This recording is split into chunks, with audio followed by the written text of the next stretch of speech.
Sponsored by LIC Nepal, जीवन रहँदा पनि जीवन पश्चात पनि। गर्वैदेखि बलियो भूगर्भ सिमेन्ट। मेरो देश मेरो जगदम्बा सिमेन्ट। गुणस्तरीय प्लम्बिङको भरपर्दो नाम मार्बल। म पनि आजै नेपाल टेलिकमको एन्टी फाइबर सेवा लिन्छु। नेपाल टेलिकम, राष्ट्रको सञ्चार, राष्ट्रको शान, किसान। लिकेजको नो टेन्सन। Paramount Gems।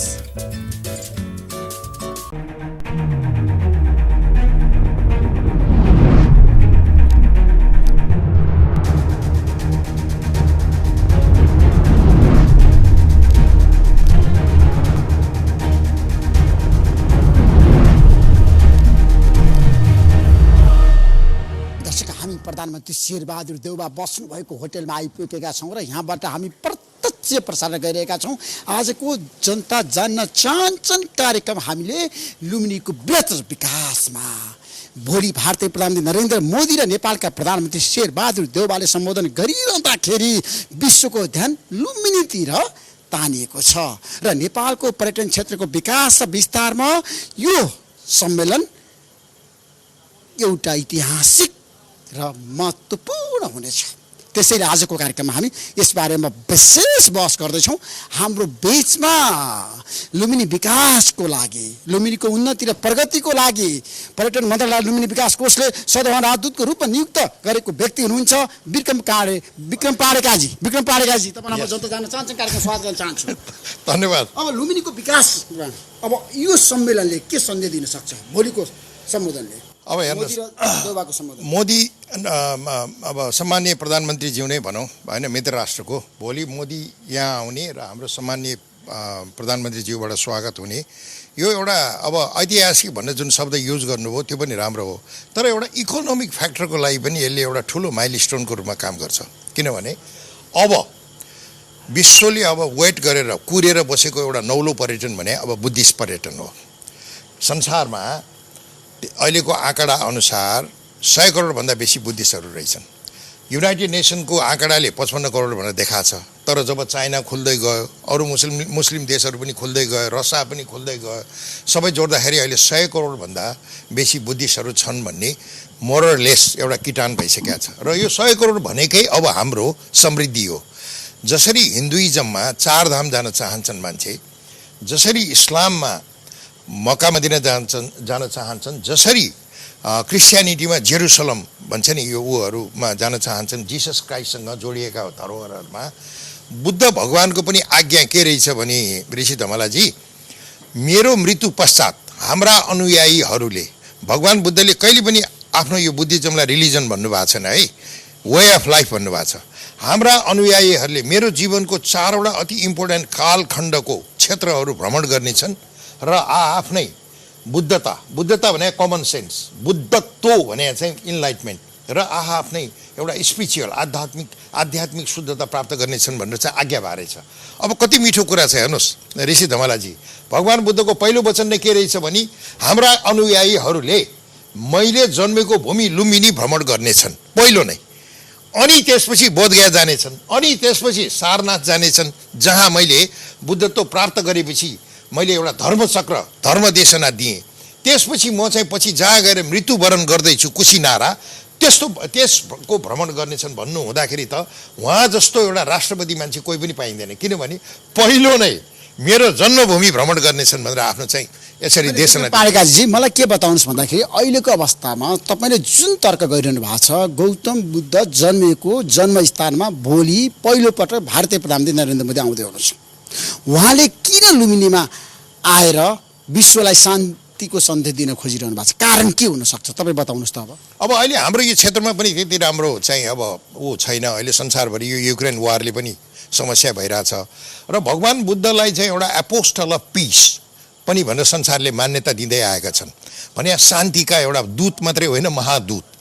र अहिलेको अवस्थामा नरेन्द्र मोदी यहाँ आउनु त्यो पनि एउटा समय सान्दर्भिक म किन देख्छु भने यता श्रीलङ्का कोल्याप्स भइरहेछ, यतापट्टि चाहिँ के भन्छ युक्रेनले गर्दाखेरि आर्थिक मन्दी संसारभरि आइराखेको छ। पेट्रोल अस्ति भर्खर फेरि 10 रुपियाँ बढायो के अरे नेपालमा, हैन? इन्फ्लेसन एकदम हाई भइराखेको छ भने ठुलो आर्थिक क्षेत्रमा ठुलो चाहिँ एउटा क्षत विक्षेप्त हुने सम्भावनाहरू प्रश्न देखिएको छ। र अब कतिचोटि त तपाईँ आफै पत्रकार, हाम्रो उसमा श्रीलङ्कापछि नेपाल पनि हुने सम्भव छ भनेर पनि चाहिँ पत्रिकामा आइराख्या, सोसियल मिडियामा आइराख्या पनि तपाईँलाई पनि कुरा जानकारी छँदैछ। र भोलि यो कुरा त हिन्दुस्तानमा पनि त आउन सक्छ नि त। कोरोना त अहिले झन्डै 3 वर्ष भइसक्यो, कुनै चाहिँ एउटा ऊ नै छैन भन्न त देखाइरहेछन्। 4% 5% हाम्रो GDP ग्रोथ छ भन्छ, तर ग्राउन्ड रियालिटीमा के छ त? त्यो त के भने मान्छेको पकेट बलियो हुनु पर्यो नि, मान्छेको कमर बलियो हुनु पर्यो। हाम्रो बाबाजीहरूले कमरमा पैसा राखेर हिँड्थे, त्यो बलियो हुनु पर्यो के बाहिरको खालि ग्रोथ मात्रै देखाएर मात्रै पुग्दैन, रियालिटीमा त्यो पनि चाहिन्छ।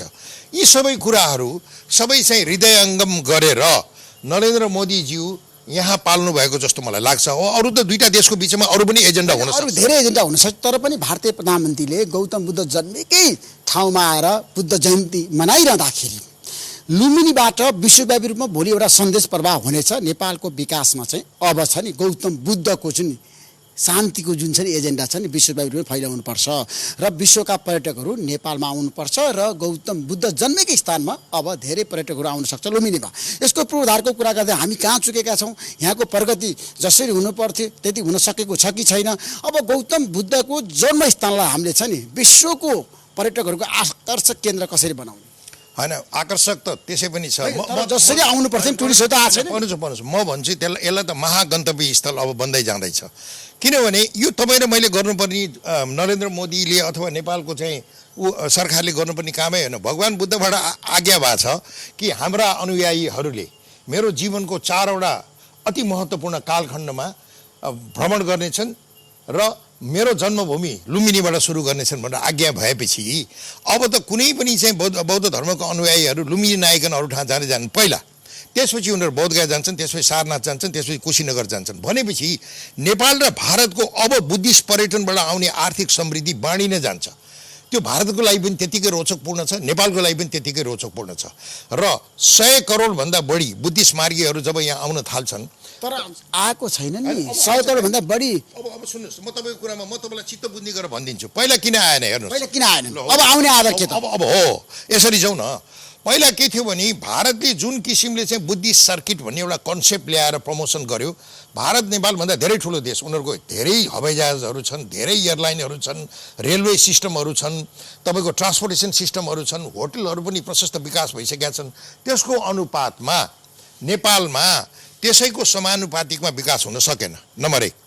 नम्बर 2, र भारतमा जति पनि एयरलाइन र अन्तर्राष्ट्रिय एयरलाइनहरूले बुद्ध मार्गीहरूको लागि बुद्धिस्ट सर्किटमा जानको लागि जुन उनीहरूले एयरफेयर, जुन त्यो टिकटको पैसाहरू जुन तिनीहरूले ट्रिम गरे, जुन नेपालबाट गर्न सक्दैन। आजको दिनसम्म पनि लुम्बिनी एयरपोर्ट नचलुन्जेलसम्म पनि भारत भएरको भूमि भएर यो बुद्धिस्ट सर्किट यात्रा गर्नु र नेपाल भएर पहिला काठमाडौँबाट चाहिँ लुम्बिनी भएर चाहिँ यात्रा गर्नुमा $200 चाहिँ प्रति व्यक्ति महँगो पर्छ। भनेपछि 20 जना ग्रुपमा $4000 भनेपछि त 4 तोला सुन चाहिँ घाटा हुन्छ एकजना एउटा ग्रुपबाट। भन्दा आजको जमानामा कसैले पनि यत्रो ठुलो प्रफिट लिएर काम गरे हुँदैन, थोरै प्रफिट लिएर काम गरे हुन्छ। त्यो कारणले पनि लुम्बिनीको चाहिँ समानुपातिक रूपमा चाहिँ प्रगति भएर जान नसकेको हो। अब यो एयरपोर्ट खुलेपछि नेपाल सरकारले नेपाल एयरलाइनलाई पनि अलिकति राम्रो इम्प्रुभ गर्नुभयो भने, त्यस्तै अरू इन्टरनेसनल एयरलाइन पनि दिनुपर्ने जुन अन्तर्राष्ट्रिय एउटा नियम र चाहिँ चल्दो मिल्दो व्यवहारले दिनुपर्ने सहुलियत दिएर लुम्बिनी एयरपोर्टलाई अलिकति चाहिँ एक धक्का मात्रै दिएर चाहिँ माथि उठाइदिनु भयो भने अब यो क्षेत्रमा स्वर्णयुगको प्रारम्भ हुँदैछ। स्वर्णयुगको प्रारम्भ हुँदैछ लुम्बिनीमा। अब लुम्बिनीबाट प्रारम्भ, लुम्बिनीबाट नेपालको विकास र समृद्धिको जग चाहिँ अब लुम्बिनीबाट नि बसाल्नको लागि सबै तयार भए। मान्छे लुम्बिनीमा आउन सक्छ, वेट गरेर बसिरहेछन्, बुझ्नुभयो? अब हामीले अलिकति तजविज गरिदिनु पर्यो, तालमेल मिलाइदिनु पर्यो। मैले अघि नै भनिसकेँ, व्यवस्थापन गर्न सक्यो भने 100 करोड बुद्धिस्ट धर्म मान्नेहरू मान्छेहरू यहाँ आउँछन्, गौतम बुद्ध जन्मेको स्थानमा आउँछन्। अब यसमा म तपाईँको ध्यान उता पनि लैजान चाहन्छु। जब महामहिम राष्ट्रपति सी जिनपिङ नेपाल पाल्नु भएको थियो, उहाँले के आज्ञा भएको थियो याद छ तपाईँलाई? चाइनामा पनि अब चाहिँ बुद्धिज्म चाहिँ एउटा राष्ट्रिय एउटा रिलिजनको रूपमा चाहिँ माथि गइराखेको छ। अब नेपालमा आउने भविष्यका टुरिस्ट यिनै हुन् र यिनीहरू चाहिँ चाइनिज टुरिस्टहरूले धेरै पैसा खर्च गर्छन् र यिनीहरूले समृद्धि पनि ल्याउँछन् नेपालमा भनेर आज्ञा भएको छ। यही भाषामा त होइन, तर मैले यसलाई मिलाएर बोलेको छु।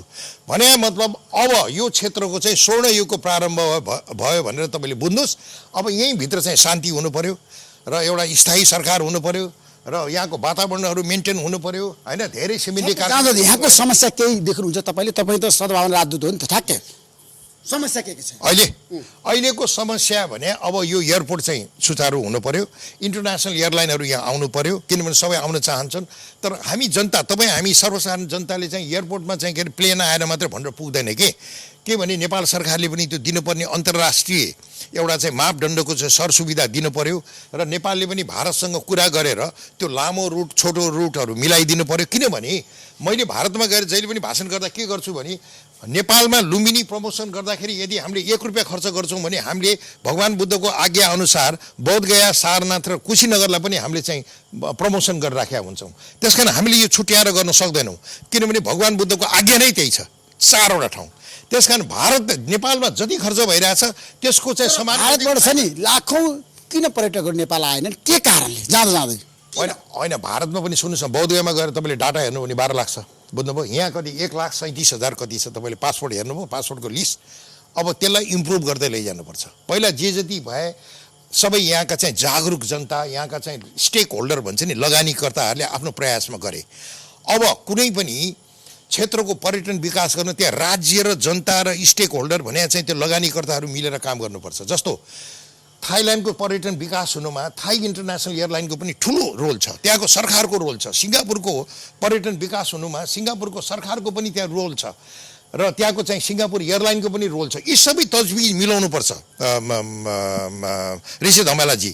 त्यो टुरिस्ट आउने भने त्यो के भने सुनको अन्डा पार्न चाहिँ कुखुरा आउने होइन, सबै तजबिज मिलाएर सिस्टमेटिक ढङ्गले गऱ्यो भने 100 करोड मान्छे मर्नु अगाडि यहाँ आउँछन्।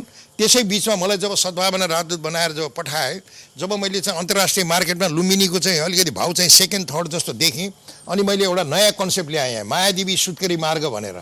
आज त्यो मायादेवी सुत्केरी मार्गमा वर्ल्ड ब्याङ्कले 50औं अरब लगानी गर्दैछ। जब यो क्षेत्रमा जम्मै चाहिँ पूर्वाधार विकास भएपछि के हुन्छ, यहाँ स्वर्ण युगको प्रारम्भ हुन्छ। Thank so much. Thank you. आज तपाईँलाई भेट भयो, मेरो पनि गुड लकै लागेको रहेछ। ल, नमस्कार। बुद्धम शरणम गच्छामि। Thank so much. एकदम राम्रो प्रतिक्रिया दिनुभयो, तपाईँलाई म धेरै धेरै धन्यवाद दिन चाहन्छु। अब म माननीयज्यूलाई कार्यक्रममा स्वागत गर्न चाहन्छु। आराम हुनुहुन्छ? ठिक छ। के छ भन्नुहोस्। अब गौतम बुद्धको कुरा गर्दाखेरि, बुद्धत्वको कुरा गर्दाखेरि, भारतीय प्रधानमन्त्री नरेन्द्र मोदीको कुरा गर्दाखेरि, नेपालका प्रधानमन्त्री शेरबहादुर देउवा र भारतीय प्रधानमन्त्री नरेन्द्र मोदीको बिचमा भोलि भेटवार्ता हुँदैछ। दुवै प्रधानमन्त्री संयुक्त रूपमा सम्बोधन गर्दै हुनुहुन्छ। यसको सन्देश विश्वव्यापीमा कसरी जाला नेपाल भारत सम्बन्धमा? नेपाल भारतको सम्बन्धको लागि धेरै भन्नु पर्दैन, तपाईँलाई यो कुरो थाहा नै छ। हामी सबैले, मलाई लाग्छ कि हरेक नेपालीलाई थाहा छ यो कुरो। र हाम्रा प्रधानमन्त्री आदरणीय व्यक्तित्व श्री शेरबहादुर देउवाजी भारत भ्रमण गर्नुभयो। त्यसको रेसिप्रोकल रिलेसनलाई नेपालको इन्भिटेसन एक्सेप्ट गरेर नरेन्द्र मोदीजी नेपाल आउँदै हुनुहुन्छ। र एउटा चाहिँ राम्रो सन्देश मलाई के दिन खोज्नु भएको हो भने, अब जुन नेपालमा एउटा अपवाद थियो कि चाहिँ भारतले क्लेम गर्छ कि Buddha was born in India भनेर चाहिँ, तर त्यो अब चाहिँ प्रमाणित हुन्छ कि Buddha was born in Nepal and it is a property of Nepal. उहाँ यहाँ आइसके दुविधा थियो र गौतम बुद्ध त नेपालमै जन्मेको हो नि? होइन, सुरुमा विवाद आएको थियो नि त दुनियाँभरि। उहाँको स्टेटमेन्ट पनि कहीँ उहाँले भन्नुभएको थियो कि भनौँ न भारतको एउटा धरोहर हो भनौँ न गौतम बुद्ध। अब किनभने पहिला त अब गौतम बुद्ध मतलब पालामा अथवा चाहिँ उहाँहरूको कालमा नेपाल भारत त थिएन नि, त्यो त आर्यव्रत थियो। आर्यव्रतको पालामा चाहिँ नेपाल अब पछि डिमार्केसन गरिसकेपछि नेपाल चाहिँ लुम्बिनी नेपालमा पर्यो, अनि चाहिँ अहिले त्यो हाम्रो धरोहर हो। त्यसमा भारतीय प्रधानमन्त्री नरेन्द्र मोदीको नेपाल भ्रमण अथवा लुम्बिनी भ्रमणबाट दुई देशको सम्बन्धमा एउटा नयाँ आयाम थपिन्छ भन्ने तपाईँको भनाइ हो?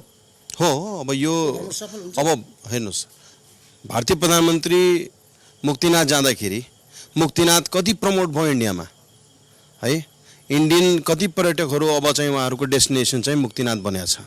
अब लुम्बिनीमा आइसकेपछि यो पनि अन्तर्राष्ट्रियकरण हुन्छ। अभिषेक प्रताप शाह, तपाईँ त चुनाव जितेको मान्छे हुनु होइन कपिल वस्तुबाट, अनि यहाँको विकास किन हुन सकेन? आज नेपाली जनतालाई बताउनुहोस् तपाईँ, यहाँको प्रगति उन्नति किन हुन सकेन गौतम बुद्ध जन्मेको ठाउँमा? कारण के? यसको कारण के छ भने लो बजेट, राज्यले हामीलाई चाहिँ लो बजेट दिएको, यसलाई प्राथमिकतामा चाहिँ दिएको थिएन पहिला। जब यसको अन्तर्राष्ट्रियकरण भयो यो विषयलाई लिएर नेपाल सरकार एकदमै सिरियस भयो। नेपाल सरकार सिरियस भइसकेपछि अहिले अर्बौं खर्बौंको लगानी चाहिँ भइरहेछ नेपालमा।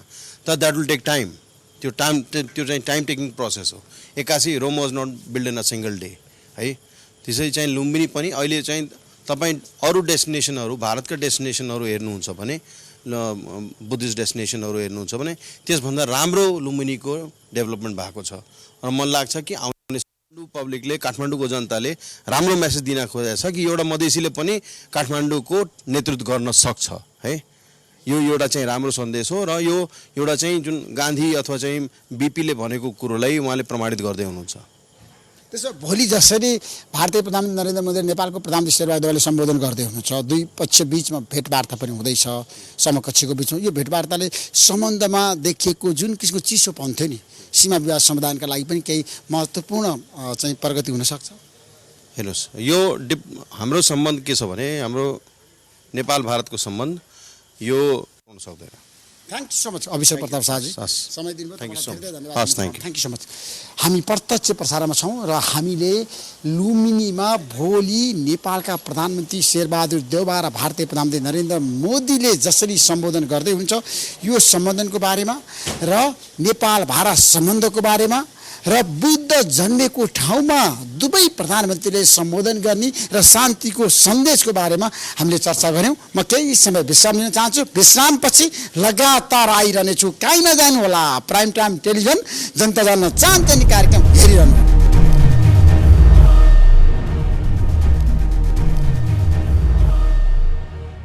Sponsored by एलआइसी नेपाल, जीवन रहँदा पनि जीवन पश्चात पनि। गर्वैदेखि बलियो भूगर्भ सिमेन्ट। मेरो देश मेरो जगदम्बा सिमेन्ट। गुणस्तरीय प्लम्बिङको भरपर्दो नाम मार्बल। म पनि आजै नेपाल टेलिकमको एन्टी फाइबर सेवा लिन्छु। नेपाल टेलिकम राष्ट्रको सञ्चार। राष्ट्रको शान किसान। लिकेजको नो टेन्सन। Paramount Sense